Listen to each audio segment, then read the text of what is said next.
Bienvenidos a los coloquios en cardiología.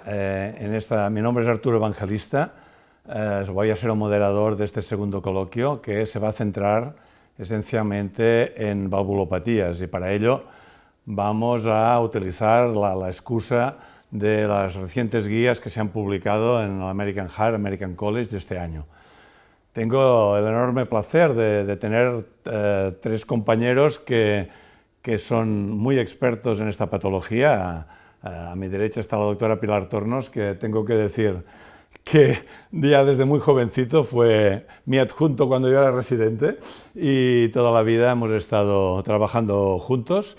Ella me puso, supongo que, la semilla de las valvulopatías en mi interior y siempre la he considerado mi referente, o sea que a estas alturas de nuestras vidas aún sigue siendo mi referente y le agradezco muchísimo todo lo que me ha inculcado y me ha estimulado. Hemos hecho mucha investigación clínica y creo que nos sentimos muy satisfechos de lo que hemos podido hacer juntos. O sea que gracias. Y a mi izquierda está la doctora González Alujas. La doctora González Alujas es el médico adjunto del Hospital de Vall-d'Hebron en ecocardiografía. Ella se dedica esencialmente a la ecocardiografía y es un referente nacional sobre todo en temas de valvulopatías, en ecocardiografía, sobre todo en los últimos tiempos, donde el papel de la ecocardiografía, tanto bidimensional como tridimensional, han sido pivotante en la indicación de tratamiento intervencionista como de reparación valvular en el quirófano. Evidentemente la doctora González, pues en este sentido lleva bastantes años dedicada a este tema. Evidentemente no puedo decir más cosas porque tengo conflicto de intereses con ella, porque es mi pareja, pero en este sentido pienso que nos va a aportar una información que es absolutamente importante para compensar la visión clínica de la doctora Pilar Tornos en el tema de imagen. Y finalmente tenemos al doctor Juli Carballo, que es el médico codirector del Instituto Cardiovascular del centro. También llevamos muchos años que nos conocemos y trabajamos juntos, nos tenemos mucho cariño y aprecio. Yo sin duda de él destacaría en su faceta de hemodinamista, que es un hemodinamista que se dedica con una capacidad de trabajo increíble y que es absolutamente resolutivo en todas sus decisiones, lo cual es muy de agradecer a un hemodinamista. Yo pienso que en los aspectos que se han movido las valvulopatías, que está el papel del intervencionismo cada vez creciendo más, como ya veremos, nos va a ser muy importante también su opinión. Por lo tanto, ya sin más, decir que tengo a tres compañeros de primera línea y que para mí más emocionalmente me genera un placer estar con ellos. Vamos a empezar a a presentar 5 casos que nos van a servir un poco de excusa o de hilo conductor para ir moviéndonos en cómo aplicaríamos las guías en estos pacientes, que a veces las guías no cubren en absoluto todo el manejo de los pacientes y hay un componente que es personal, individual o de experiencia que también debe transmitirse.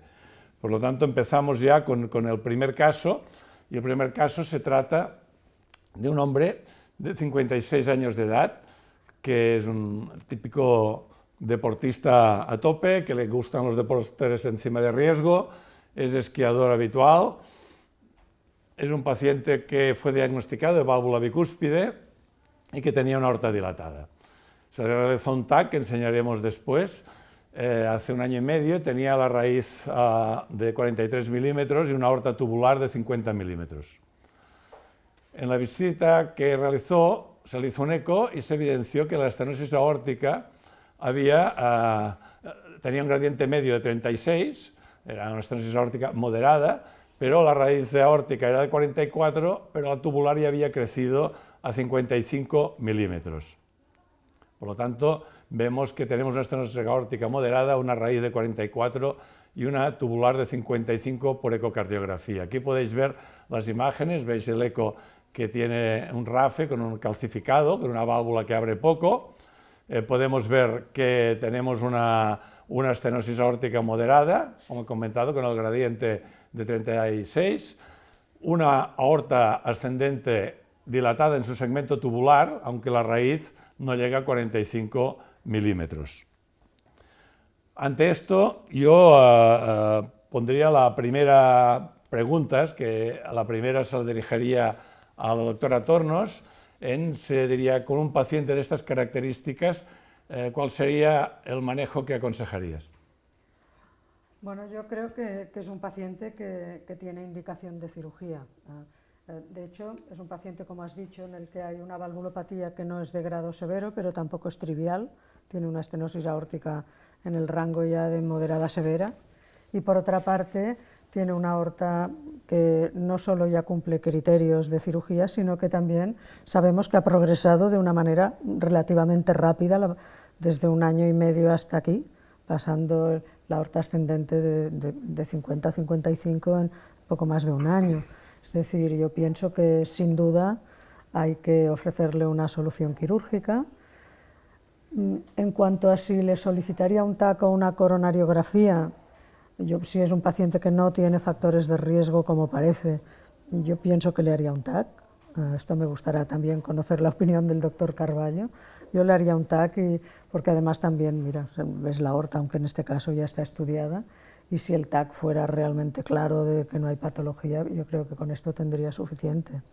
Aquí la pregunta difícil es la tercera, es decir, ¿qué tipo de cirugía? Yo el tipo de cirugía sobre la aorta no hay duda, supongo que le pondrán un tubo en aorta ascendente. El problema es qué tipo de cirugía. Obviamente no se puede hacer una cirugía reparadora, hay que hacer una cirugía de prótesis.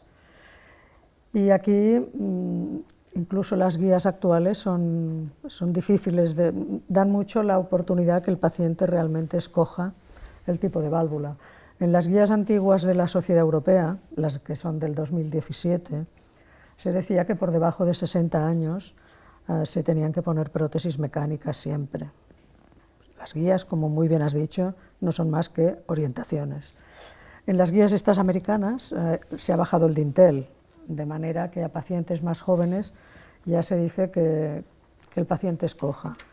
Y esto está muy bien, obviamente, los pacientes deben poder escoger, pero independientemente de lo que el paciente pueda opinar, yo pienso que este caso es difícil de verdad.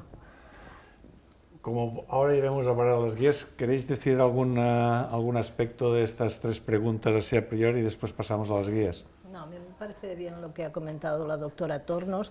Pienso que es un tubo en aorta ascendente y se puede discutir qué tipo de prótesis se debe colocar y teniendo en cuenta no solo la opinión del paciente, sino lo que va a condicionar a posteriori. Exacto.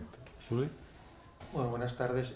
Yo en este sentido matizaría y así genero también un poco de controversia con lo que ha dicho Pilar, que tiene mucho sentido, pero yo creo que nosotros estamos obligados también a dar informaciones lo más precisas e inequívocas en la mayoría de situaciones. Entonces yo, desde mi punto de vista y lo que vemos en el trabajo en la sala de hemodinámica del día a día, a veces tenemos la tendencia de que se está tirando en algunos momentos igual excesivamente del TAC, y nosotros que analizamos un poco en el día a día los resultados de los informes del TAC coronario y luego los hallazgos de la coronariografía, pues a veces hay sorpresas. En este caso es un paciente que tiene más de 50 años e incluso las propias guías ya por edad en general apoyarían la práctica de una coronariografía, que la verdad es que hoy en día creo que deberías de hacer miles y miles y miles y miles para tener una complicación simplemente por mirar las coronarias. Es un paciente que ahora me parece que no están muy precisados los factores de riesgo que tiene, pero a ver, con 56 años, yo en este caso creo que sí haría la coronariografía y tendría certeza de que a lo mejor el TAC no informe que en el tercio medio de la DA hay una zona de calcio que parece que no es significativa, etcétera, y te quedes a veces un poco con la duda. Creo que probablemente el TAC lo enfocaría sobre todo en pacientes pues, más jóvenes, que tienes prácticamente ya una probabilidad pretest de que va a salir el TAC normal y que cuando en ese momento sale normal te lo crees. Imaginémonos una comunicación interauricular en una chica de 35 años, ¿no? Ahí sí que probablemente el TAC sería ya resolutivo, pero en este escenario yo personalmente abogaría por hacer la coro. En todo caso diría que, aprovechando, aunque me tire piedras a mi tejado, teníamos un TAC de 50 milímetros y hemos parado un eco de 55. Yo, quizás con un gradiente medio de 36, me gustaría tener la medida del TAC antes de ir directamente a cirugía sin el TAC. Y entonces ya aprovecho para ver la coronario y si tengo cualquier duda, calcio o cualquier cosa, haría la coronariografía. Si me salen unas coronarias totalmente limpias, igual me quedaría tranquilo, pero simplemente con la medida del eco igual no indicaría cirugía con esta disparidad de 5 milímetros. Bueno, pues evidentemente las guías es lo que estábamos comentando hasta ahora. Cuando tenemos una medida de 55 milímetros, pues ya indicamos el tratamiento quirúrgico y en este paciente, si el TAC que lo confirmó mide la parte tubular 55 milímetros, pues ya es una razón. El otro aspecto es el que comentaba la doctora Tornos, que qué vamos a hacer, y aquí las guías nos están dando unos márgenes de edad que son nuevos y diferentes, son muy claros y muy taxativos con menos de 50 años, pero fijaros que cuando ponen entre 50 y 65 años dicen mecánica o bioprótesis.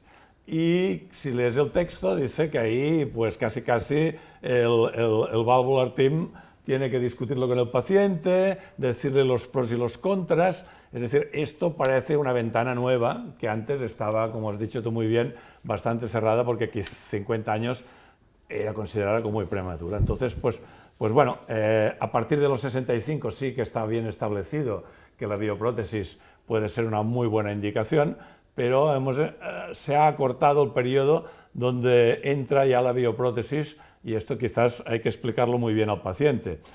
Seguimos el caso, el paciente se puso de entrada. Sí. No, yo quería hacer un comentario, Sí. porque yo pienso que la información ha de ser muy buena, porque en este paciente hay muchas probabilidades de que va a necesitar una nueva intervención.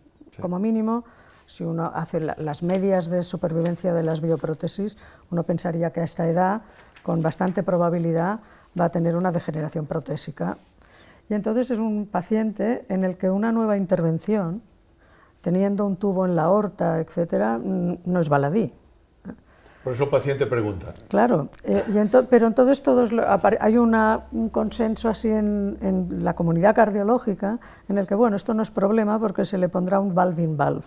Y los valve-in-valve, que ya nos explicará Julio un poco, está muy bien, pero no dejan de tener sus complicaciones. Es decir, que es realmente un caso difícil. Ahora, estoy segura que el paciente escogerá una prótesis biológica. Sí, el paciente de entrada, como es un deportista importante y le gusta el riesgo, pues le pregunta a su cardiólogo, ¿cuál es el pronóstico de si me coloco una prótesis biológica y me ahorro el síndrome?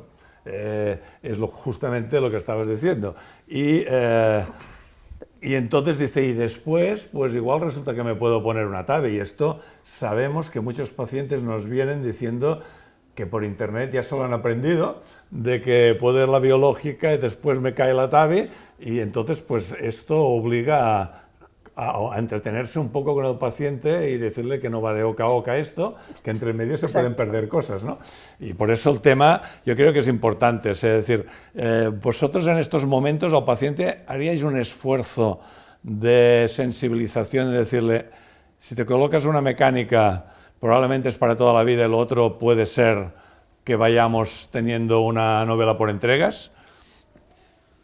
Yo creo que ese ejercicio sí que lo haría, siendo honesto y con aspectos que la verdad con el tema del valve-in-valve, como ha dicho Pilar, podríamos hablar hoy todo lo que queda de la sesión y mucho más, pero creo que sí que intentaría de una manera razonada intentar que el paciente valorara esta posibilidad pues de una manera fehaciente, porque creo que es una buena opción. Y lo de la novela por capítulos, pues realmente el camino puede ser este. Incluso pues el capítulo podía tener hasta una tercera válvula, que no sería también el primer paciente que a veces después por la edad que tiene, ya lo comentaremos en alguna diapositiva posterior si se da el caso, pues que puede requerir hasta una tercera válvula y tener 3 válvulas telescopadas, y hay alguno que anda circulando y vamos, no es baladí en absoluto. ¿Qué opinas, Sí, Teresa? no, 2 aspectos. Uno es que los que llevamos consultas de estos pacientes sabemos que aquellos que están obcecados con el deporte tienen muy claro que se venden a lo que sea para tener su prótesis biológica y poder continuar con su actividad. Esto por un lado. Y por otro lado, que también cuenta el cirujano, porque muchas veces pactas o medio convences a un paciente que días antes de operarse habla con el cirujano y cambia de opinión.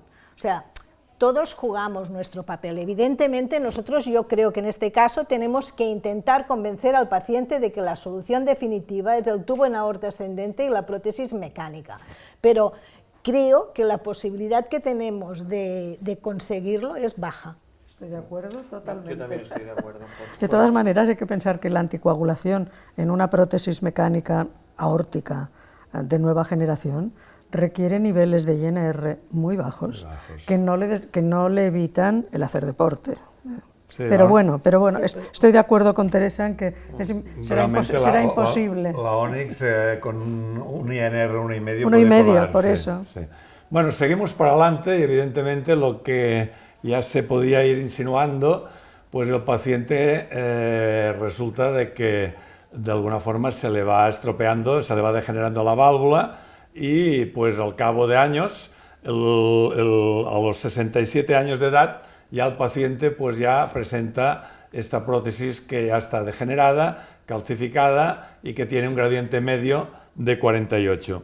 Entonces yo aquí digo, bueno, pues evidentemente, como he dicho, una novela por entrega, os vamos al capítulo 2. ¿Qué haríais en este caso? Bueno, en este caso, a ver, la opción quirúrgica pienso que es de riesgo, porque es un paciente que tiene no solo la prótesis, sino un tubo en aorta. Yo hablaría con cirugía, pero me temo que los cirujanos no estarían por la labor. Y se pondría sobre la mesa la valve-in-valve. Tiene un anillo pequeño, sí, lo que hace que la valve-in-valve tampoco sea una maravilla. Aquí tenemos a un experto, yo me gustaría preguntarle él qué opinaría. Bueno, lo primero que doy gracias que hayáis puesto un 23 y no un 21, que todavía sería peor. Pero bueno, en general, a ver, yo pienso que como concepto general, también consideraría que la posibilidad de un valve-in-valve no es mala y es real, y en muchos casos puede ser una buena solución. Ahora bien, es un tratamiento que hay que mirarlo con lupa, hay que mirar con lupa muchos aspectos. Esta válvula, por ejemplo, de 23 es una válvula con stent, pues puede tener un diámetro interno de alrededor de unos 19, que pues ya es un diámetro pequeño probablemente para un hombre adulto, deportista, etcétera, con lo cual también pues nos vamos a jugar, si no lo tiene ya, un mismatch importante entre la prótesis y la superficie corporal del paciente, que eso condiciona mucho el pronóstico y la durabilidad de la válvula que vayamos a poner. Y luego la técnica tiene 2 o 3 aspectos, o como alguien ha llamado en algún artículo, trampas, que hay que estar muy pendientes y que además pues pueden comportar riesgos graves y vitales, incluso en la propia intervención, como es por un lado el tema de que la oclusión de las coronarias en el valve-in-valve es significativamente más alta que cuando se hace una TAVI sobre válvula nativa, y es un aspecto ese a tener muy en cuenta. Y tener también muy en cuenta el aspecto que comentaba del mismatch, que antes hay que hacer un estudio pues pormenorizar, o si se puede, del diámetro que va a quedar de la superficie corporal del paciente, si ese paciente ya tenía un mismatch importante con la prótesis que llevaba, por lo que estamos diciendo de la durabilidad. Y todo esto hay que estudiarlo pues muy minuciosamente, que no se puede lanzar la indicación. Teresa. Yo creo que has dicho que estaba asintomático. Sí, ha sido un control que se le ha hecho al paciente. La degeneración protésica de momento está asintomático.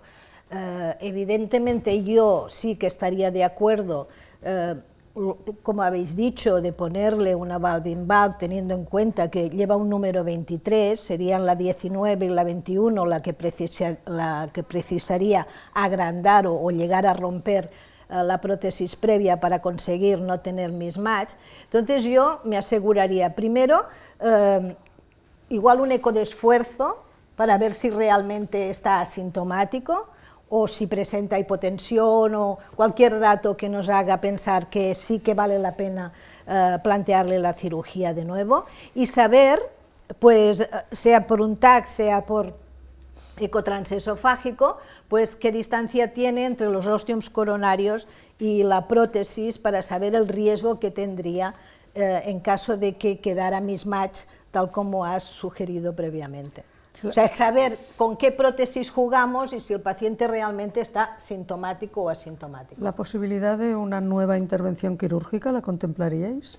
Las guías es lo que ofrecen. Porque yo pienso que seguro que hablaría yo con un cirujano antes que nada. Porque Las me da guías la dicen sensación que en un paciente sin riesgo no superas al 2%, y en este perfil las guías lo que marcarían es que, a no ser que sea un paciente con un riesgo quirúrgico muy alto, probablemente a lo mejor sería ofrecerle una nueva prótesis por la edad que tiene este paciente, ¿eh? Y teniendo en cuenta los puntos que habéis hablado todos, que están aquí especificados del valve-in-valve, que son la posible obstrucción coronaria, que son el mayor riesgo de trombosis que se produce cuando hay una valve-in-valve, que son también el hecho de que puede generar un mismatch y de alguna forma pues que a veces no se colocan bien. Entonces las guías dicen, si no hay una indicación, el paciente no es dañoso, evidentemente, forzarían quizás como primera indicación una reintervención que probablemente pues sería biológica, teniendo en cuenta todos los antecedentes del paciente. Bueno, es una reintervención que no es solo de una prótesis, sino que Exacto. lleva un tubo en aorta ascendente.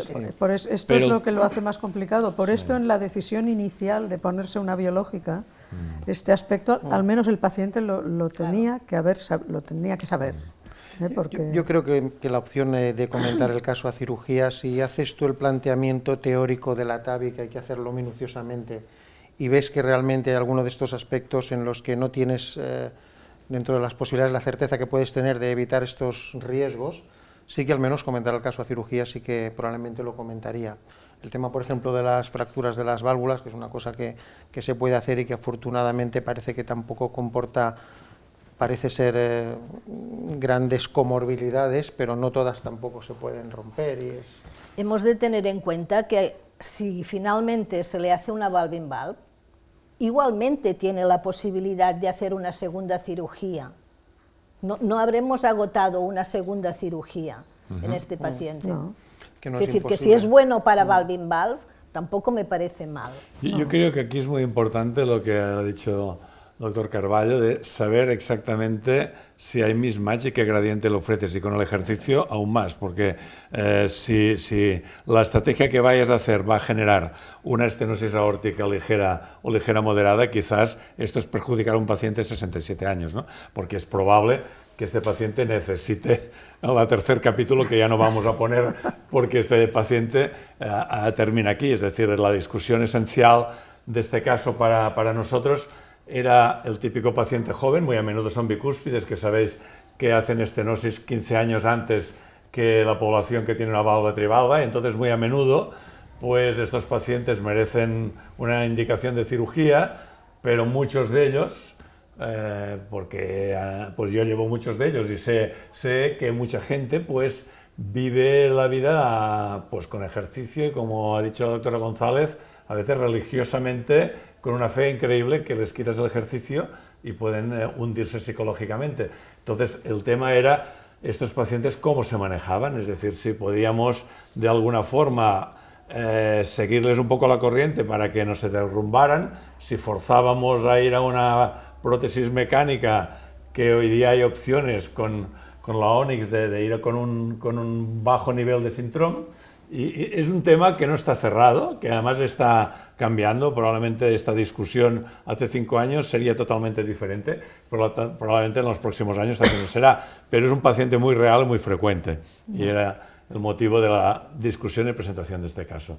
Vamos a otro caso, el caso 2, en que es un espectro absolutamente diferente. Es una señora que tiene 78 años, que es obesa, que tiene artrosis de rodillas, hipertensa, y está en disnea en grado funcional 2, se la remite para valoración de un ecocardiograma y se confirma que tiene una estenosis aórtica. Se hace una estenosis aórtica, tiene una insuficiencia mitral que es ligera y tiene una fracción de eyección que es conservada, aunque el 58%, y el gradiente medio es de 25 en la estenosis aórtica, pero por ecuación de continuidad el área nos sale de 0,66. Entonces, pues a mí me gustaría preguntarle a la doctora González, que de estos casos debe tener cada mañana uno, qué opina y qué plantearía.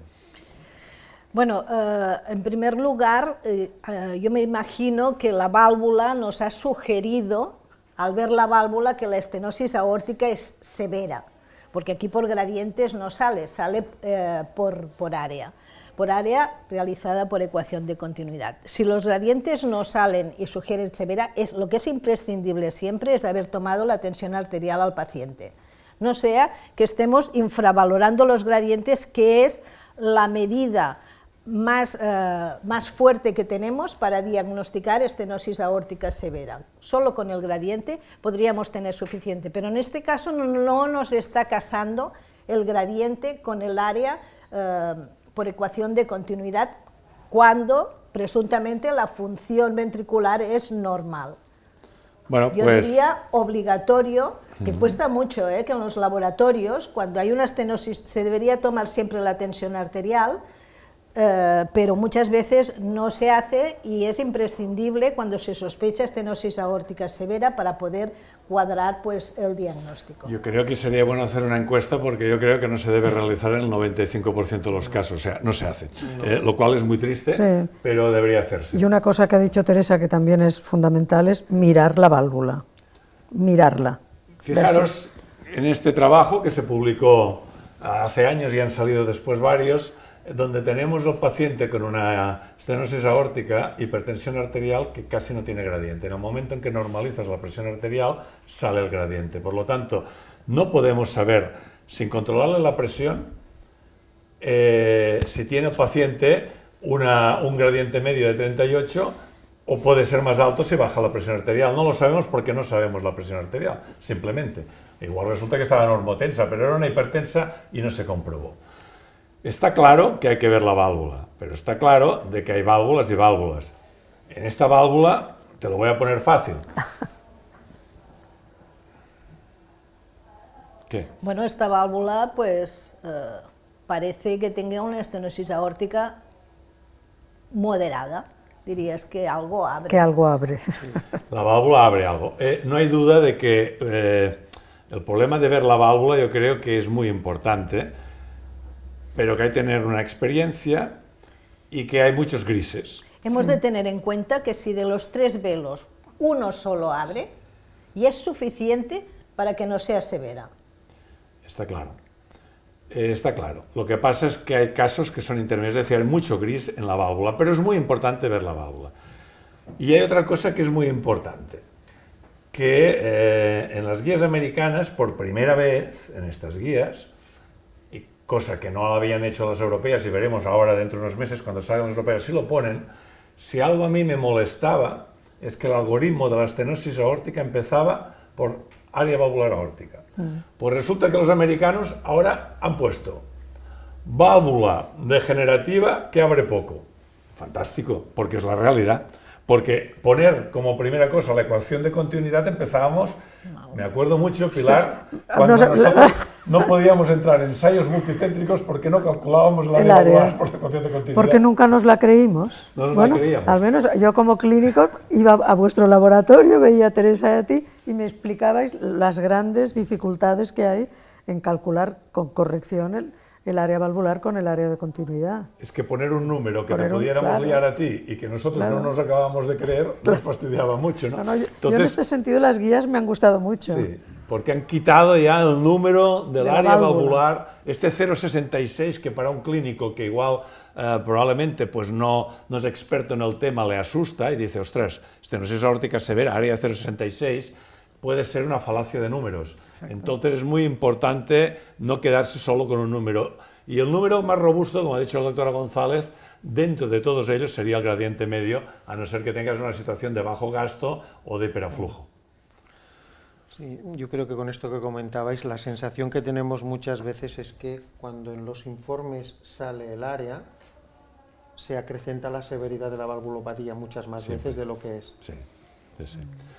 Bien. Pues el paciente al final, La paciente esta al final se la diagnostica de una estenosis aórtica moderada, decimos que el área valvular pues no corresponde y que la válvula parecía que abría, la mujer tenía sobrepeso, se adelgaza, se va controlando cada 6 meses por eco, se le controla bien la presión arterial y a los 3 años, ya tiene la mujer 81 años, la mujer entra en una disnea pues más importante a pesar de haber optimizado el tratamiento médico. Y ahora pues repetimos el estudio y nos encontramos con este estudio. ¿Quieres comentar algo, Teresa? ¿Qué gradiente medio tiene aquí? El gradiente medio es de 47. 47. Bueno, con gradiente medio de 47 no hace falta discutir nada más. No sé qué área sale, exactamente calculada por ecuación de continuidad, pero con el gradiente medio tenemos suficiente. El problema del gradiente medio es cogerlo bien, porque muchos estudios, hacemos un estudio y al cabo del año lo repetimos y te ha subido el gradiente medio 20 milímetros de mercurio. Y dices, ¿cómo puede ser?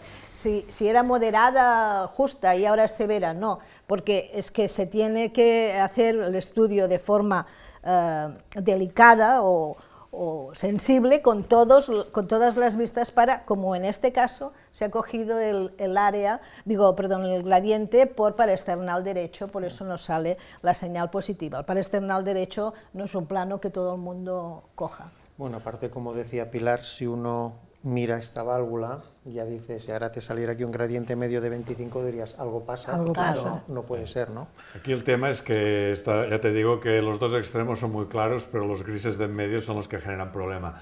Pero sin duda es una cosa a tener en consideración. Igual que en este caso, pues la paciente, la insuficiencia mitral, que era trivial, aquí podríamos darla por moderada y entonces en un punto en que la paciente parece que tiene una estenosis aórtica severa, que tiene estos 81 años y una insuficiencia mitral moderada, y ahora le volvería a preguntar a Pilar cómo enfocaría el caso o qué haría.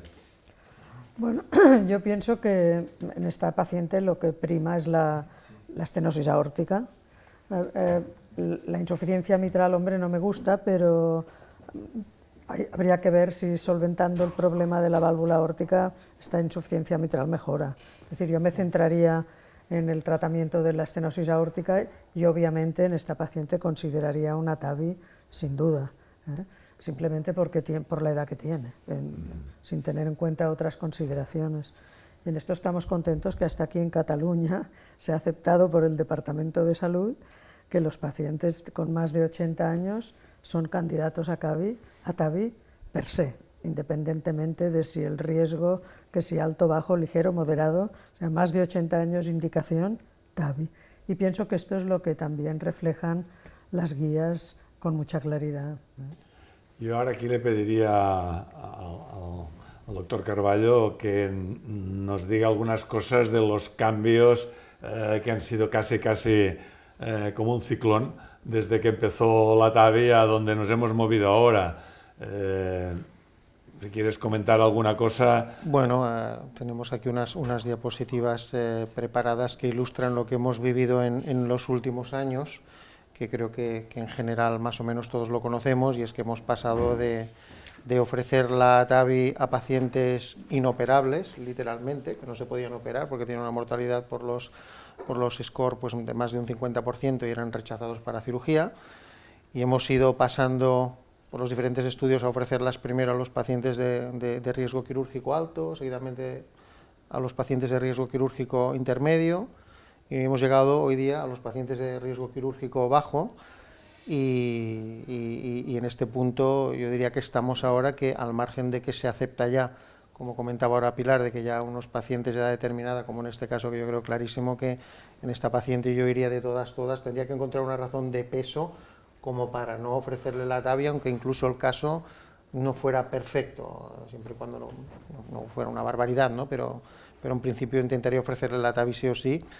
Y en el punto que estamos hoy yo pienso que no tardaremos mucho, si no lo estamos haciendo ya, en prácticamente, tal como señalan los estudios, que ahora comentaremos en alguna diapositiva, en una línea, pues en ofrecerlo a pacientes pues que se podían operar perfectamente, ¿no? Porque tenemos unos resultados, como muestran estos estudios, sobre todo aquí tenéis los estudios que se van haciendo a lo largo del tiempo y quizá el que todo el mundo conoce mucho, el Partner 3, en el que ya pues al año de seguimiento los pacientes sometidos a TAVI respecto a los sometidos a cirugía cardíaca pues demostraron menor tasa de rehospitalización, mayor supervivencia, menos accidentes vasculares cerebrales, unos resultados buenos, comparables a los mejores resultados de la cirugía, y esto se ha visto tanto con válvulas balón expandibles como autoexpandibles. Y en este punto estamos ahora de que no tardaremos probablemente en ofrecer la técnica pues a pacientes que también se podrían operar. Y en este sentido, yo lo que sí diría que cuando nosotros nos vemos en este punto, tenemos también un poco la obligación de conseguir o de ofrecer un resultado que llegue a ser tan bueno como el que sería el de una cirugía bien hecha, ¿no? Y creo que el análisis de la anatomía de los pacientes, de los ejes vasculares, del anillo, del tracto de salida, etcétera, todos los elementos, que será alguna diapositiva más, Arturo, que tienes, que analizamos habitualmente antes de plantear el tratamiento de la TAVI. Tenemos un caso, por ejemplo, aquí el de arriba, que vemos que, por ejemplo, los accesos vasculares, ya vemos así a grosso modo que parece que son adecuados para la navegabilidad de los materiales. En cambio, el caso de abajo, por ejemplo, pues ya veis que es un caso que está lleno de calcificaciones, de diámetros pequeños, etcétera, que ya puede comportar dificultades serias a la hora de hacer la TAVI transfemoral, que es la que nos ofrece quizá el tratamiento más minimalista y que está demostrado que puede ser más eficaz y con mejores resultados respecto a otras opciones. Y lo que quería decir es que es importante hacer estos estudios de manera minuciosa para tener al menos la máxima certeza teórica de que nosotros podemos ofrecer un resultado tan bueno como el que se obtendría en una cirugía que también fuera muy bien. Yo pienso que es muy importante lo del acceso. O sea, yo pienso que en los enfermos de bajo riesgo te has de asegurar que el acceso es femoral, que es donde los estudios han demostrado el beneficio. Sí. Yo pienso que esto es muy importante. Es decir, forzar, si un paciente tiene un riesgo quirúrgico alto, entonces puede ser discutible utilizar otras vías de acceso. Pero si uno quiere hacer TAVIs, que me parece bien, en pacientes de riesgo bajo, tiene que estar muy convencido de que el acceso femoral es el que se va a realizar. Esto es así y a ver, hay algunos otros aspectos que también pueden condicionar el resultado, que a veces pues puede ser, por ejemplo, en esta foto que tenemos aquí del anillo, que no es de los casos más exagerados, cuando nos encontramos a veces calcificaciones importantes o en el tracto de salida que pueden, al menos teóricamente, predecir la posibilidad de que quedara un leak importante. También esto hay que tenerlo también muy en cuenta. También lo que habíamos hablado antes del mismatch, también hay que tenerlo en cuenta. Una pregunta que quería hacerte, ¿cómo está la situación de las bicúspides en este tema en estos momentos? Porque se ha cargado mucho en que la bicúspide no era la válvula más adecuada, a veces la calcificación es asimétrica en las dos sigmoideas. ¿En qué momento estamos? A ver, ahora estamos en un momento, el actual, y con las válvulas de la generación actual, y que ya disponemos de una literatura relativamente reciente sobre el tema, que tendríamos unos resultados, analizando bien los casos, que serían comparables a los de las válvulas trivalva, en general. También hay que hacer un estudio minucioso de los casos, porque es una válvula pues, que es una válvula más challenging, es una válvula que puede ofrecer más dificultades y que en momentos en que teníamos válvulas de primera generación pues se ponían más de manifiesto en que tenías más probabilidad de leak, más probabilidad de rupturas de anillo, más probabilidad de reintervenciones, más probabilidad de una segunda válvula y todo lo que condiciona, lo que viene determinado por un mal resultado. Pero ahora que también pues, todo el mundo tiene más experiencia, que eso también es una cosa muy importante, con los implantes, que todo el mundo está muy familiarizado con algunos tipos de válvula, que hoy día el TAC realmente da una información que es súper aprovechable para poder ir mitigando un poco las situaciones difíciles que se puedan plantear. Yo pienso que haciendo un estudio exhaustivo del caso, hoy día los resultados, sin entrar en detalles, a grosso modo, son comparables a los de las válvulas trivalva y es una puerta que yo creo que se va a ir abriendo cada vez más. Quizá un tema que puede también preocupar un poco es, al margen del resultado propio del implante, es también que son pacientes más jóvenes habitualmente.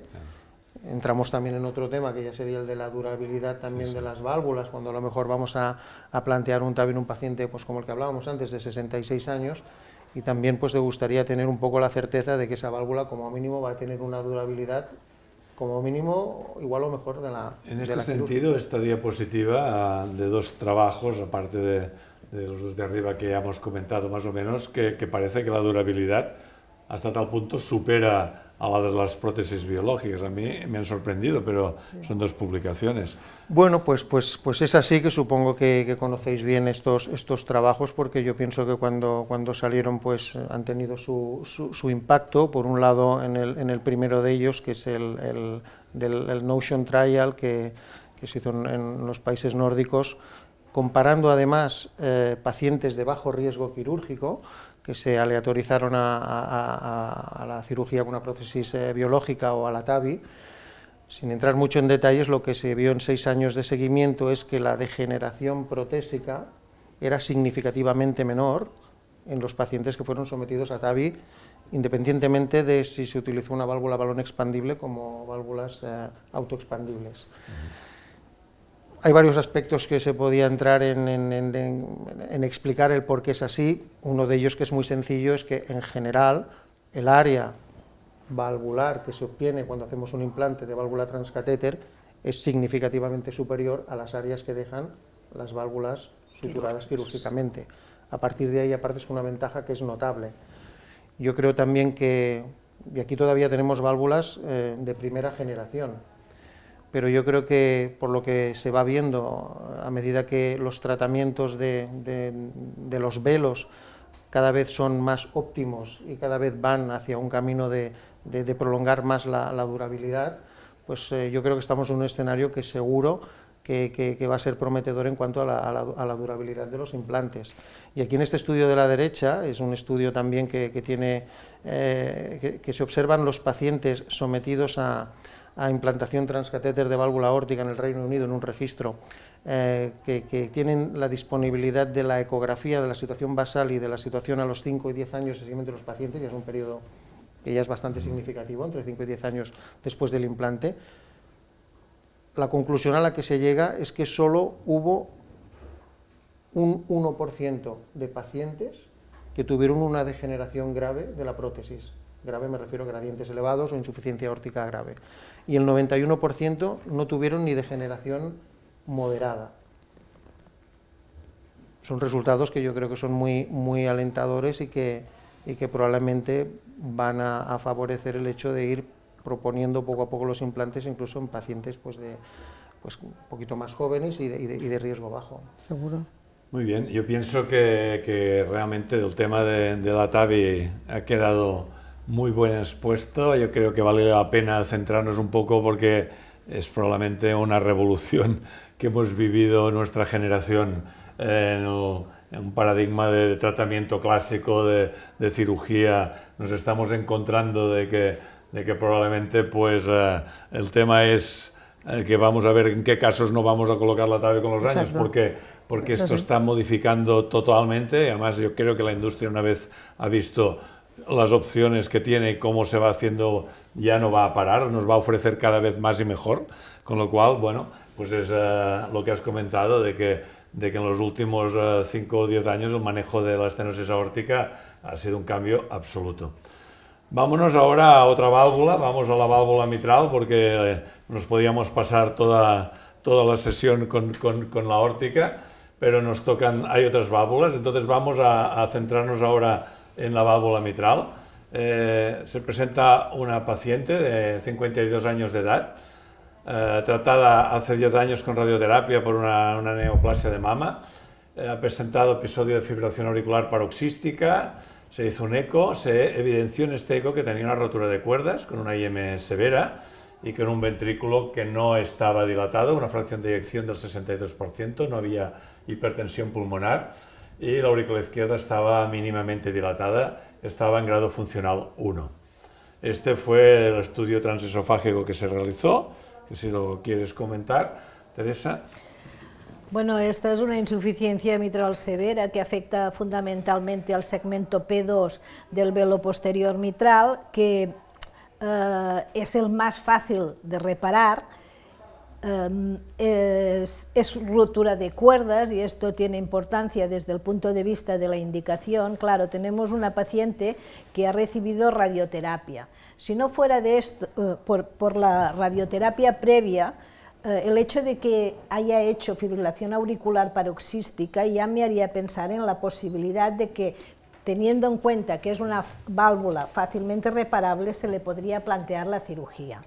Como tiene la radioterapia previa y además la paciente está asintomática, nos podemos apuntar al wait and see, pero me gustaría comprobar que está asintomática y le haría un eco de esfuerzo.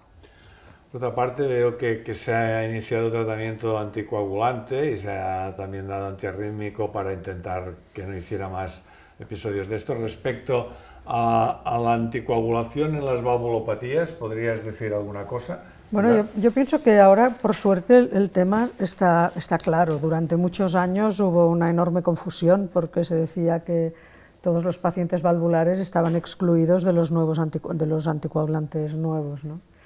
Esto yo pienso que está muy claro que no es así, ya está bien sentenciado por las guías, de manera que cualquier paciente con una valvulopatía puede recibir NACOS, a excepción de los pacientes con estenosis mitral severa. Y esto es así porque realmente no se ha hecho nunca ningún estudio que los excluya, pero supongo que como son pacientes que quizá tienen más riesgo embolígeno, pues se ha sido un poco cauto y se mantiene esta contraindicación en la estenosis mitral sin basarla en ninguna experiencia sólida. Es decir, en una valvulopatía mitral, insuficiencia mitral, insuficiencia aórtica, estenosis aórtica, si requieren anticoagulación por fibrilación auricular, como es este caso, no hay duda que los NACOS son la indicación.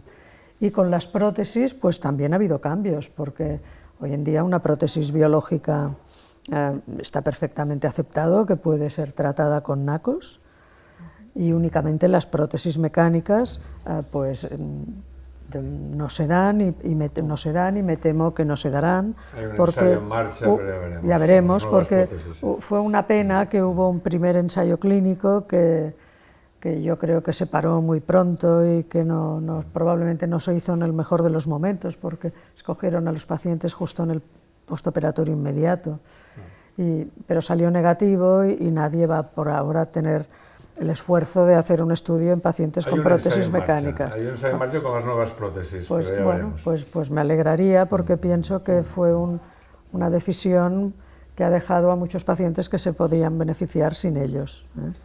Como podemos ver en las guías, sale o se escribe exactamente lo que ha adelantado la doctora González, es decir, y no solamente en fibrilación auricular, sino que en estas guías ya lo que se plantean es que un paciente que tenga una insuficiencia mitral severa, si hay una posibilidad de pensar en que es reparable, con una mortalidad inferior al 1% y una probabilidad de éxito del 95%, se repara. Esto es, claro, el tema es que muchas veces los cardiólogos no tenemos estos números y aquí muchas veces se centran en trabajos publicados en revistas de referencia de megacentros americanos.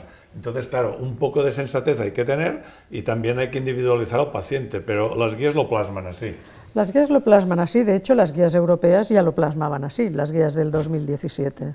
En la discusión que hubo, mucha discusión en las guías europeas a la hora de poner esta indicación como una indicación formal, es decir, paciente asintomático sin ningún criterio de riesgo, lo que se hizo mucho énfasis es que en el que se asegurara muy bien que la insuficiencia mitral era como mínimo severa.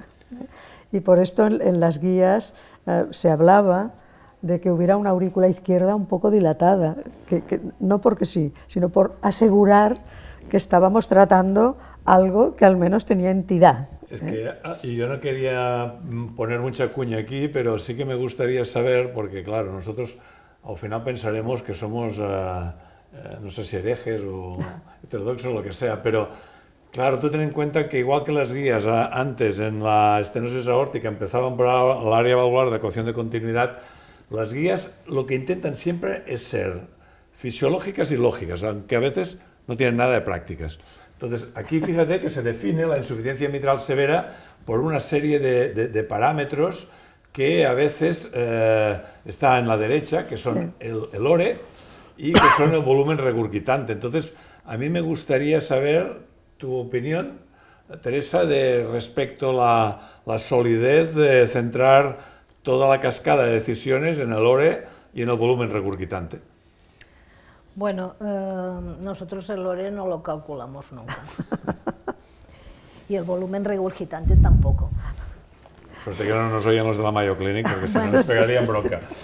La verdad, utilizamos todo el resto de datos que, además, lo importante que creo es que todos los datos sean congruentes y casen entre sí. O sea, he visto montones. Hoy he corregido un ecocardiograma en el cual se hablaba de insuficiencia mitral severa porque el área color llenaba la aurícula izquierda, pero era telesistólica. Las insuficiencias mitrales telesistólicas nunca pueden ser severas. La duración, la intensidad, la velocidad de la onda E mitral que supere indicando que hay un hiperaflujo a través de la válvula, el patrón que exista en venas pulmonares, el dato indirecto de el tamaño de la aurícula izquierda y en cuanto al grado de regurgitación. No diré que un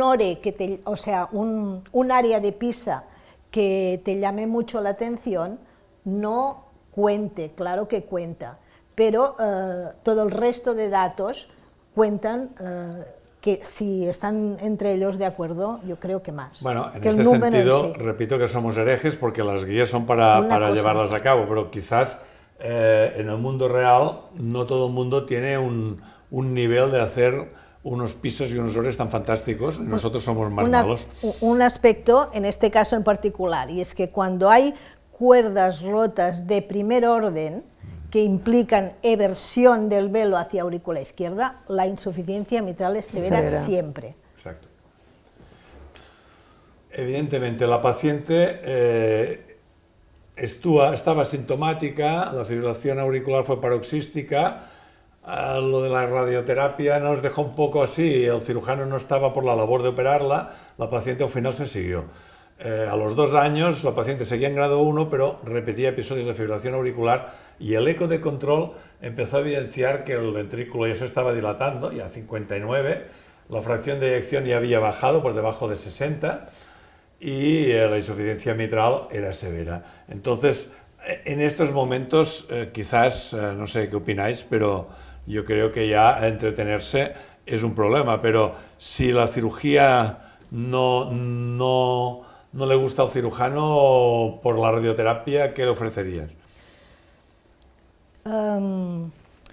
Qué bien que han pasado 2 años desde que la diagnosticaron, porque en estos 2 años ya han ido saliendo más cosas de cara a la válvula mitral que creo que la pueden ayudar. Evidentemente, podemos pensar directamente en el MitraClip, pero es una paciente muy joven, para mi gusto, para el MitraClip, aunque el MitraClip va perfecto para la ruptura de cuerdas de P2.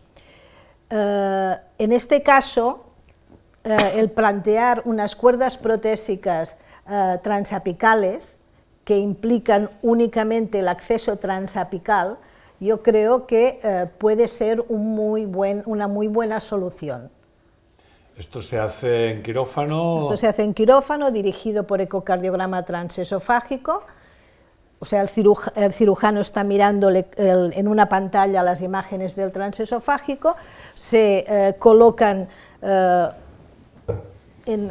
habitualmente entre 2 y 3 cuerdas que van a parar al borde libre, el dispositivo pues atrapa el borde libre del velo, pasa el hilo de la cuerda por allí, se vuelve a recuperar desde el ápex y en el ápex quedan todos los hilos de las cuerdas anudados.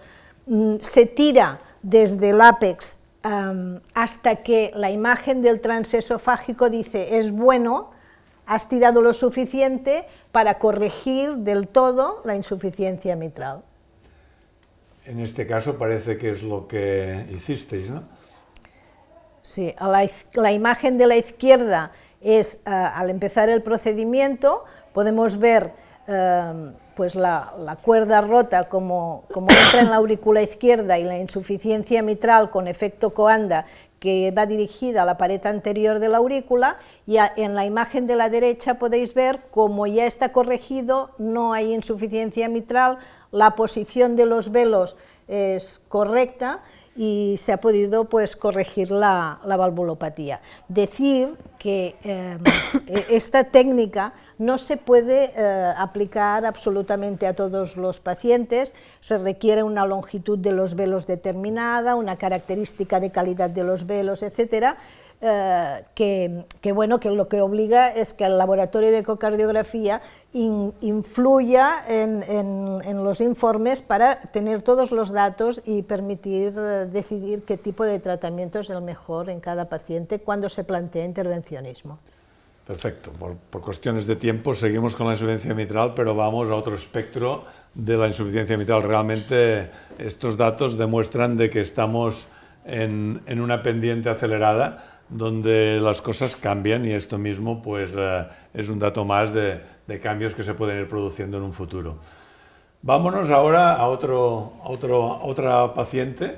Esta es una señora de 78 años de edad, disnea de moderados esfuerzos, fibrilación auricular desde hacía 6 años.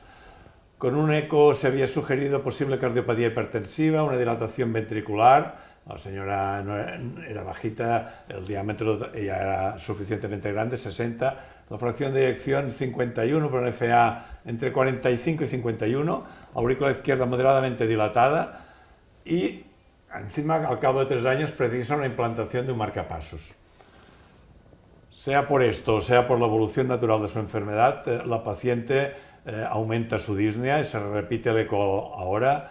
El ventrículo está más dilatado, la fracción de eyección cae de forma muy importante, realmente el marcapaso le ha desmontado la sincronía ventricular, tiene hipertensión pulmonar, se le hace una coronariografía para descartar que no hubiera ningún problema en este sentido, que no hay. Se frena a la paciente a 85 por minuto, se le da carvedilol, digoxina, furosemida, eplerenona, Entresto, Nacos, y se queda en fibrilación auricular en grado 2, pero la paciente entra durante casi 6 meses, ha entrado 2 veces en el hospital. Es decir, que estamos ante una paciente que podéis ver que la ecocardiografía que se realizó, se ve que la función ventricular está francamente tocada, se ha deteriorado de forma muy significativa. ¿Qué opinaríais ahora en estos momentos en esta paciente, así de buenas a primeras? Bueno, en primer lugar se debe resincronizar. Exacto, yo es lo que pienso Antes que es lo primero de todo. tratar nada más, se debe resincronizar. Estos pacientes, pues la pauta siempre es la misma, o sea, alcanzar todos los niveles con los fármacos, resincronizar y ver cómo queda, si tiene una insuficiencia mitral severa o no, que sea candidata a hacer algo más, pero primero resincronizar. La paciente se resincronizó y mejoró la fracción de eyección, creo que era 7 puntos, o sea que estaba alrededor ahora del 30-32%, pero seguía claramente sintomática y realmente, a pesar de estar resincronizada, pues se hizo un eco transesofágico y vimos que tenía una insuficiencia mitral severa. Entonces, a partir de ahí os vuelvo a preguntar cuál sería el siguiente paso, si que pensáis que hay un siguiente paso. Hombre, yo pienso que sí, la verdad es que si se ha optimizado el tratamiento médico, se ha resincronizado y la insuficiencia mitral es importante, yo preguntaría a mis amigos ecocardiografistas si la válvula mitral cumple criterios para poder poner un mitroclip o arreglar la insuficiencia mitral. No, Julie. No. Hemodinamista, venga. Que si no... A ver, en este caso yo pienso que estamos en un momento que en el tratamiento de la insuficiencia cardíaca hay una cascada que la tenemos ahora muy bien definida. También hablaría a lo mejor, que aquí es un tema que aquí nosotros en el centro lo valoramos mucho, si también se puede hacer algo respecto a la fibrilación auricular, que también perjudica mucho. Lo que pasa es que muchas veces en este escenario ya son fibrilaciones auriculares ya 7 años permanentes y que ya no dan más juego, pero si alguna vez se puede hacer algo respecto a la fibrilación auricular en un paciente que casualmente, pues también sería una cosa a tener muy en cuenta, porque la fibrilación auricular castiga mucho. Pero a ver, en este caso el eslabón que nos quedaría un poco en la cadena que vamos siguiendo, efectivamente, pues en una insuficiencia mitral funcional, a diferencia del caso previo, que era una insuficiencia mitral degenerativa, estructural. Pues aquí parece que sí que en equipos entrenados se ha demostrado que el MitraClip puede mejorar el pronóstico de estos pacientes, ¿no? Yo quizás lo que siempre encuentro como más interesante, que puede ser difícil de definir y que necesitamos en este sentido también mucho la ayuda del ecocardiografista, es realmente escoger el momento en el que al MitraClip le puedes sacar más partido, o realmente qué candidatos son aquellos en los que el MitraClip puede ser más favorecedor, ¿no? Porque insuficiencia mitral más o menos por dilatación del anillo tienen casi todos los pacientes, pero probablemente el encontrar algún detalle en la ecografía, que parece que lo hay, que te pueda decir que esa insuficiencia mitral es algo más de lo que esperas por la función ventricular que tiene, es ahí donde probablemente la incidencia del MitraClip, si va bien, pues puede mejorar claramente no solo la mejoría de la clase funcional, sino también la supervivencia de los pacientes. Y también tener en cuenta el tema de que cuando se empezó con el MitraClip, con los dos estudios que salieron resultados dispares, en un estudio se cogió un espectro de pacientes con muy mala función ventricular y poca IM, y en el otro espectro, que salió mejor, era cuando la función ventricular no estaba tan tocada y la IM era mucho más significativa, ¿no? Esto también es un punto. Yo pienso que esto es lo más importante, asegurar que hay una insuficiencia mitral de grado importante. En este caso no tenemos ninguna duda de que es importante y, o sea, esto se agradece porque esta sería la insuficiencia mitral proporcionada, desproporcionada. Dentro del grupo de proporcionada o desproporcionada, con muy mala función ventricular, cuando ves claramente que es severa, desproporcionada para el grado de fracción de eyección que tiene, es cuando piensas, bueno, esta IM funcional va a dar, va a beneficiarse del MitraClip. Yo en este caso a este paciente le pondría un MitraClip, todo y que en estos pacientes nunca tienes la seguridad de hasta qué punto los estás beneficiando, pero sí que piensas que pues, corregir esta insuficiencia mitral solo le puede hacer bien a este ventrículo, ¿no? Yo estoy de acuerdo. Evidentemente las guías no vamos a repetir, pero sí sugieren en estas condiciones que hemos referido de esta paciente la opción de hacer un MitraClip para intentar solucionar el problema. La paciente no llega a las situaciones límites que puedan ser cuando hay una hipertensión pulmonar ya fija de más de 70, ni unos diámetros superiores a 70, la paciente no tiene una situación totalmente deteriorada, tiene una IM severa, y yo pienso que vale la pena de jugársela para intentar reflotarla, ¿no? Y en este sentido es lo que parece que se hizo, ¿no? Sí. De hecho, técnicamente yo diría que si la longitud del velo posterior es adecuada, la corrección con un único MitraClip del tamaño grande, del XT, es suficiente para corregir la insuficiencia mitral.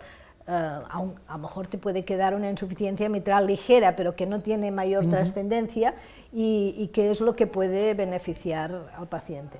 Hasta el punto de la fracción de eyección, ¿no? Algo mejor está, probablemente la resincronización y todo junto, pero de aquella imagen que os había enseñado al principio que no se movía nada, realmente hemos mejorado claramente la paciente. Vamos al siguiente caso. El siguiente caso es un poco la cenicienta, porque es la tricúspide, pero pienso que debería salir la tricúspide en este primer coloquio de valvulopatías. Es una señora de 72 años, portadora de una prótesis mecánica mitral desde hace 2 años porque tenía una IM severa. Se le reparó una insuficiencia tricuspidia porque era severa y se le implantó un anillo tricuspidio, pues cosa que en estos últimos años ya se hace sistemáticamente, la sensibilización de no dejar la insuficiencia tricuspidia severa en una cirugía izquierda. El eco de postcirugías, no obstante, mostró que la prótesis era normofuncionante, pero que con la fracción de eyección adecuada, pero que tenía una IT severa después de la cirugía. Y esto lo podemos ver aquí a continuación, de que de postcirugía pues tenemos estas imágenes que si quieres comentar, Teresa. Bueno, la insuficiencia tricuspidea que se halló realmente era severa, pero había disfunción de ventrículo derecho y había repercusión en las presiones de cavidades derechas con una vena cava dilatada que no colapsaba. Y bueno, aquí no hay el resto de parámetros Doppler, pero sí que se confirmaba que la severidad de la... Esto no es raro, ¿eh? Después de una cirugía que se haya hecho una anuloplastia tricuspidea, aunque sea simplemente por el diámetro del anillo tricuspidio, que te pueda quedar similar grado de insuficiencia tricuspidea a la que había previamente, sobre todo cuando hay disfunción de ventrículo derecho ya previa. La paciente se le forzó tratamiento diurético, se le dio spironolactona, pero la paciente con esta insuficiencia tricuspidia pues se quedó tocada en el sentido de fallo derecho y empezó la creatinina a subir, creatinina 2,3, filtrado 28 y encima alteración de las enzimas hepáticas. En una circunstancia de este tipo, ¿qué plantearías? Tiene 72 años la paciente, ¿qué sugeriríais? A ver, esta paciente, yo pienso que hay que contemplar la posibilidad de arreglarle la tricúspide de alguna manera. Aquí lo que no he visto claramente la función del ventrículo derecho, porque esto es importante, pero si no tiene una función de ventrículo derecho ruinosa, yo pienso que hay que mirar de abordar desde una intervención quirúrgica que puede consistir hasta en poner una prótesis tricuspidia si es necesario, o actualmente cada vez más hay nuevos procedimientos que pueden ayudar. Pero lo que seguro es que yo creo que como cardiólogos tenemos que tener una actitud mucho más proactiva en no dejar que esta señora, que es relativamente joven, vaya pasando por la vida con los diuréticos y que cuando nos demos cuenta ya esté en una situación totalmente irreversible. Es decir, pienso que hay que ser bastante proactivo y estudiar bien la función del ventrículo derecho y buscar y seleccionar la mejor opción. Yo creo que esta señora, esta paciente, no, está en una situación para entrar en otra cirugía que de entrada, independientemente del ventrículo derecho que tenga, tiene una mortalidad de alrededor del 8%. No, estos pacientes entonces, siempre son muy difíciles, por eso digo que si hay otra opción, mejor. Quiero plantear otra cosa que, o sea, si la llevas a la cirugía solo puedes poner una prótesis, nada más, porque el anillo ya lo lleva. Ya lo lleva. El anillo tricuspidio puede ser un soporte para colocar una prótesis percutánea. Y yo... O sea, siempre tienes la opción después de llevar la cirugía, pero probar de ponerle una prótesis percutánea asentada encima del anillo, esto nosotros lo hemos hecho en algunas ocasiones y pues parece que si funciona se ahorra esta intervención de alto riesgo. No, yo estoy totalmente de acuerdo, es decir, mi visión era que hay que hacer algo, incluso llegar a la cirugía si no hay otra posibilidad, pero sin duda esta sería la mejor opción. Las guías lo ponen poco claro, probablemente no asumen los dispositivos aún en la tricúspide y entonces pues ponen una indicación quirúrgica pero 2B. Bueno, pero claro, yo pienso que realmente ahí las guías siempre van detrás de las evidencias. Ponen una opción quirúrgica 2B en relación con lo que ha dicho Teresa, porque es una cirugía que comporta una mortalidad alta y por lo tanto hay que considerarla muy bien. Por eso es una pena que los enfermos lleguen tan tarde, porque si se demuestra la insuficiencia tricuspidia es mala y por lo tanto hay que actuar. Y realmente lo de poder poner una transcatéter apoyada sobre el anillo, hay poca experiencia todavía en el mundo, pero puede ser una opción y ahora se están diseñando otros artilugios. ¿Qué hicisteis en este caso, Teresa? Esto, se puso una prótesis encima del anillo y de hecho ya nos hemos encontrado en otra ocasión que quedaba un leak peri en el cual se puso un implant. Bueno, yo en esto... Bueno, el caso está, la verdad que el caso está muy bien, pero no sé si debiéramos de tomar este caso como un ejemplo al que ir y que sea, digamos, lo habitual el tener las posibilidades y poder, por la anatomía del anillo, las estructuras que hay alrededor, etcétera, poner una prótesis de Edwards en el anillo tricuspidio, que tiene mucho mérito y el caso es excelente, pero no sé si lo podíamos coger esto como dogma, ¿no? A mí esta paciente probablemente que, yo casi diría, no es la sensación que tenéis vosotros, pero que diría que probablemente en el futuro, no sé si veremos estas pacientes tanto, probablemente diría que igual deberían de ir desapareciendo, porque probablemente los enfermos valvulares crónicos, bueno, llegará un momento, a ver, reumáticos ahora prácticamente no vemos, pacientes con prótesis mecánicas de muchos años, a ver, yo pienso que... tenemos la FA. Bueno, tenemos la FA, pero habrá estos pacientes, pero no tengo sensación de que vayan a ir increciendo. Otra cosa es que vaya increciendo la indicación de hacer cosas en la tricúspide, que eso probablemente sí, y esa paciente que se ha presentado a mí particularmente es casi de las que más miedo me da de llevar a quirófano, porque cuando ves ahí la creatinina 2 y pico, las pruebas hepáticas alteradas... Se te ha escapado de la mano ya. Por esto digo yo que no hay que llegar ahí. No, hay que llegar probablemente... ahí. Yo recuerdo en el hospital habíamos operado pacientes de segunda vez por insuficiencias tricuspídeas portadores de válvula mitral, pero aquellos que llegaban a quirófano en condiciones más o menos buenas iban bien. Sí, lo que probablemente... no puedes esperar a que ya tengan disfunción ventricular, disfunción hepática y ventrículos ruinosos. De hecho, actualmente estos pacientes los estamos siguiendo, Exacto. yo creo, mucho, en el sentido de que se estudian con resonancia magnética para evitar de que, o sea, poder valorar bien la posible disfunción del ventrículo derecho, estudiar con cateterismo si hay hipertensión pulmonar, si es si es postcapilar, o sea, son pacientes que, de hecho, estamos esperando a vosotros, a ver si nos ofrecéis el triclip, el anillo... Ahora hablaremos de esto, ¿no? Tranquila. Primero, la razón para la presentación de este caso es que la tricúspide siempre es la gran olvidada. Es decir, una estenosis aórtica genera angustia importante porque dices, puedo perder al paciente en 6 meses. La insuficiencia mitral no genera la misma angustia, pero sabemos que estos pacientes tienen su tempo, y la tricúspide se queda de lado, como un testigo de cargo. Pero cuando vas a mirar los estudios vas viendo de que realmente el hecho de tener una insuficiencia tricuspidia severa cambia mucho el pronóstico del paciente, y en pacientes que están afectados, como en la diapositiva de la izquierda, que tienen afectación izquierda, del lado izquierdo del corazón, como la diapositiva de la derecha, que son pacientes que tienen insuficiencia tricuspidia sin hipertensión pulmonar y sin afectación del lado izquierdo, y no tienen una afectación primaria de la válvula, no tienen una ruptura ni nada. Estas insuficiencias tricuspidias también marcan mortalidad cuando son severas.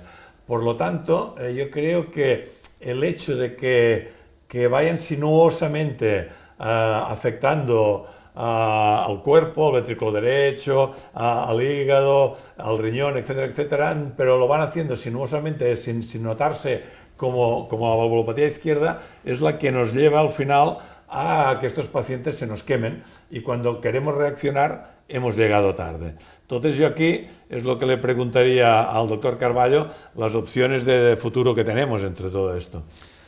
A ver, hay unas opciones de futuro que yo pienso que están ahí, están en la puerta, y que de hecho nosotros las estamos también aprendiendo, porque las estamos aprendiendo y es así, pocos grupos hay que puedan tener una experiencia significativa en alguno de estos artilugios, ¿no?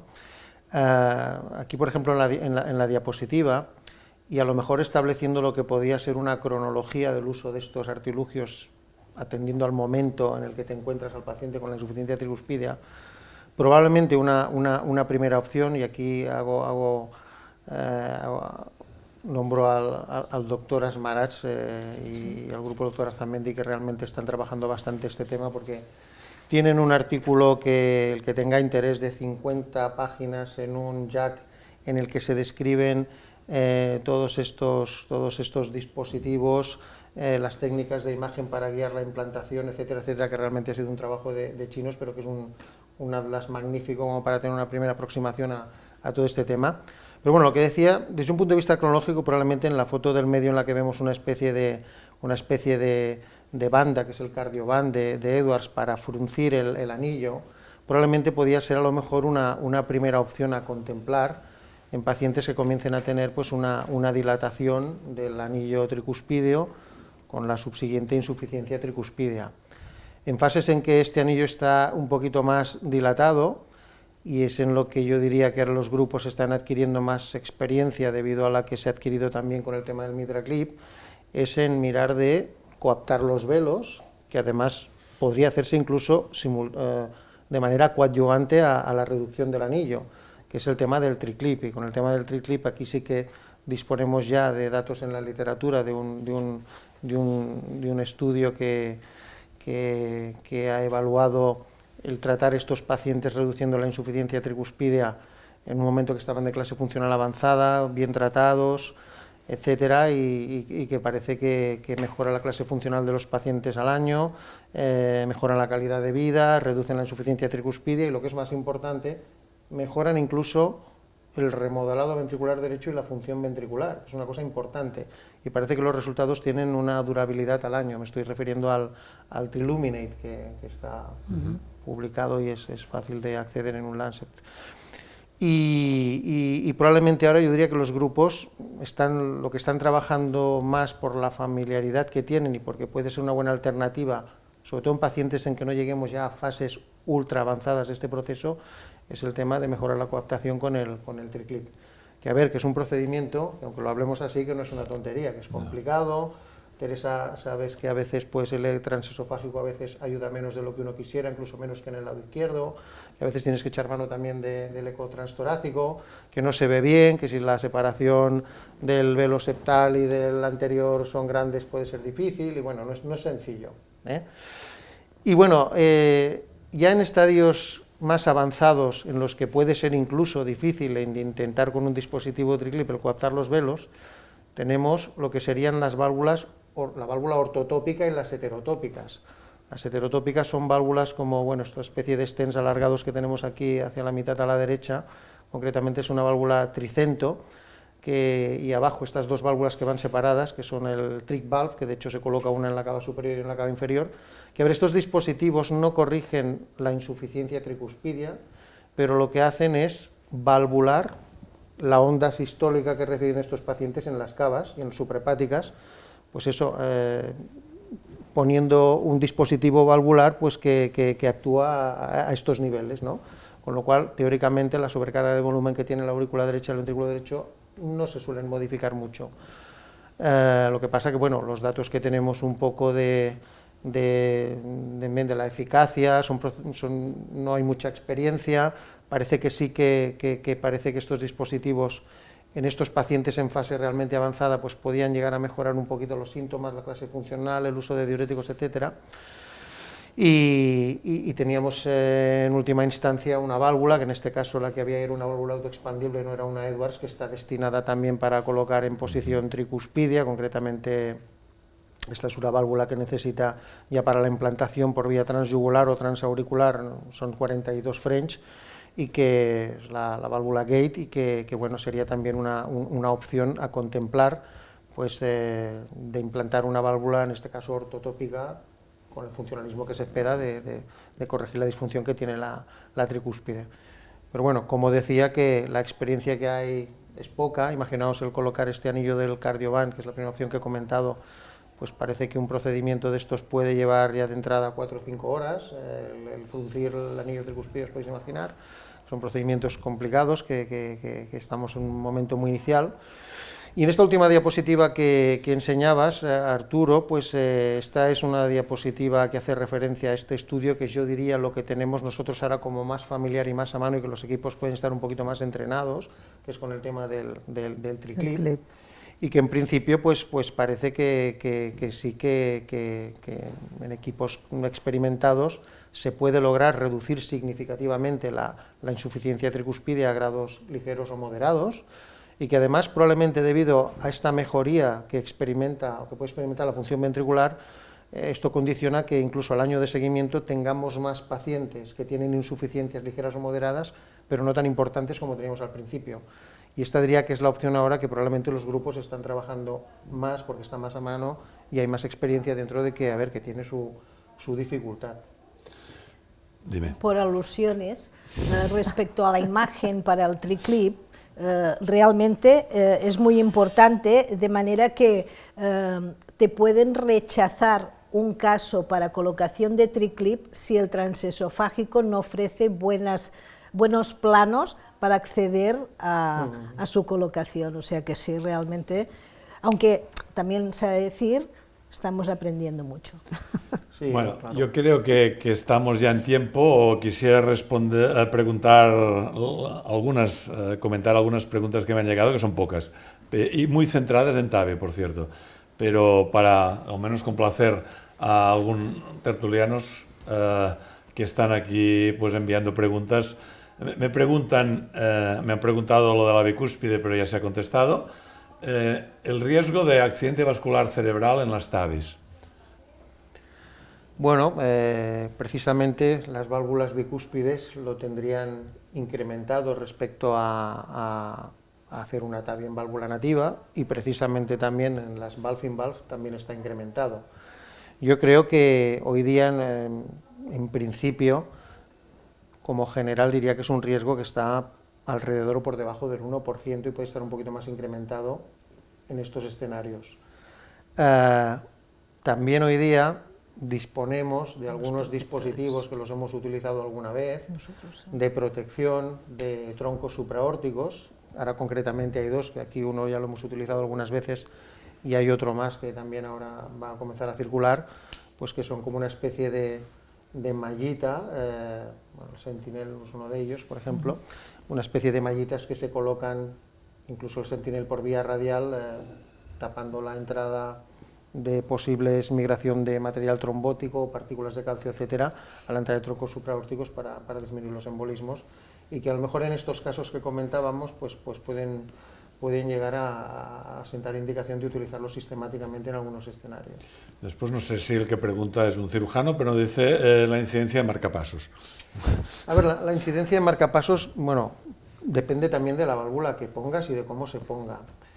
Yo creo que hay alguna válvula que tenemos en el mercado, como por ejemplo una que hemos utilizado hoy esta mañana, que tiene una tasa de marcapasos. Hablo de un paciente evidentemente que a lo mejor no se presente a la tabilla con un PR largo, con un bloqueo trifascicular o estas situaciones, porque eso también influye obviamente, ¿no?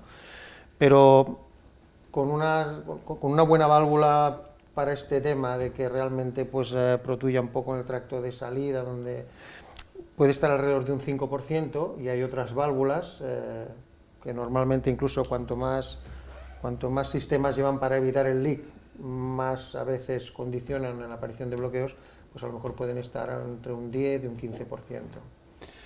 Otra pregunta que hacen es a la doctora González, si es que piensa que los resultados de un MitraClip son más previsibles cuando hay una alteración primaria de la válvula mitral o cuando es funcional.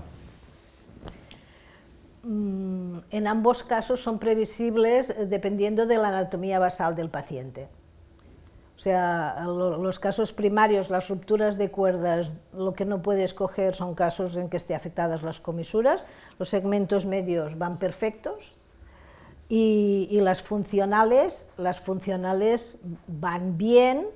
Lo que pasa es que puede quedar algún grado de insuficiencia mitral porque, claro, abarcan toda la superficie de coaptación de los velos y puedes requerir igual, en vez de un solo clip, pues puedes requerir dos. Y la otra pregunta a Pilar Tornos era sobre el tema de que estamos centrados mucho en las válvulas, pero que el ventrículo izquierdo a veces no se valora suficientemente bien. Entonces, si piensas que con la ecocardiografía hay suficientemente información, o piensas que hay que hacer resonancias o hacer otras técnicas para que no nos encontremos a veces que se operan pacientes y nos encontramos con ventrículos que no se recuperan lo que uno esperaría. A ver, yo creo que para el seguimiento habitual de la función ventricular de un paciente valvular, con la ecografía es más que suficiente. La derecha, No, en el ventrículo izquierdo me estoy refiriendo.